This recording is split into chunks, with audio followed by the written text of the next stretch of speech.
Assalamualaikum warahmatullahi wabarakatuh. Nama saya Ita Madatulasana, Prodi PGSD semester 5. Tujuan saya membuat video ini untuk memenuhi tugas UAS yang diberikan oleh Bapak dosen dengan judul model-model implementasi dan langkah-langkah kurikulum yang akan saya jelaskan di video kali ini. Model implementasi kurikulum adalah proses penerapan sebuah rencana pembelajaran ke dalam praktik di dalam kelas. Ini melibatkan lebih dari sekedar memberikan materi, melainkan juga menciptakan lingkungan belajar yang efektif dan melibatkan siswa secara aktif. Atau sebuah kerangka kerja yang menggambarkan bagaimana sebuah kurikulum baru diterapkan di sekolah. Model ini membantu memahami pendekatan yang digunakan untuk mengelola proses implementasi serta faktor-faktor yang perlu dipertimbangkan dalam mengimplementasikan kurikulum tersebut.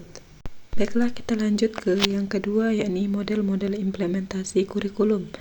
Yang pertama itu ada model top-down, di mana model ini menekankan pada peran pusat, Kementerian Pendidikan atau lembaga terkait dalam menentukan kurikulum dan mendistribusikannya ke sekolah. Yang kedua ada model bottom up, di mana model ini menekankan pada peran sekolah dalam mengembangkan dan menerapkan kurikulum yang sesuai dengan kebutuhan dan karakteristik siswa di sekolah tersebut. Yang ketiga ada model kolaboratif, di mana model ini menekankan pada kolaborasi antara pusat dan sekolah dalam mengembangkan dan menerapkan kurikulum. Pusat dan sekolah bekerja sama untuk menentukan tujuan, isi, dan metode pembelajaran yang ada di dalam kurikulum tersebut. Yang keempat ada mode inkremental, di mana model ini menekankan pada perubahan bertahap dalam mengimplementasikan kurikulum. Jadi, sekolah dapat memulai dengan menerapkan beberapa aspek kurikulum terlebih dahulu, supaya guru dan siswa bisa beradaptasi sama kurikulum baru. Baiklah, kita lanjut ke yang ketiga, yakni langkah-langkah implementasi kurikulum. Yang pertama itu perencanaan. Di situ kita menentukan tujuan dan sasaran yang ingin dicapai melalui implementasi kurikulum. Apa yang ingin dicapai? Apa perubahan yang diharapkan pada siswa? Yang kedua ada pelaksanaan.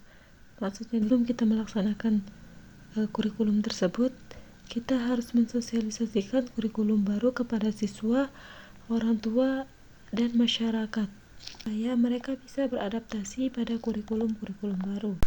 Yang ketiga ada evaluasi, yaitu mengumpulkan data tentang efektivitas implementasi kurikulum seperti hasil belajar siswa, umpan balik guru, dan observasi. Kita lanjut ke pembahasan yang keempat, yakni faktor-faktor yang mempengaruhi implementasi kurikulum. Ada dua faktor. Faktor yang pertama itu faktor internal. Faktor internal itu seperti komitmen sekolah, keterlibatan guru, kesiapan guru, dan sumber daya. Sedangkan faktor eksternal itu seperti dukungan pemerintah, dukungan masyarakat, perkembangan teknologi, dan perubahan sosial dan budaya.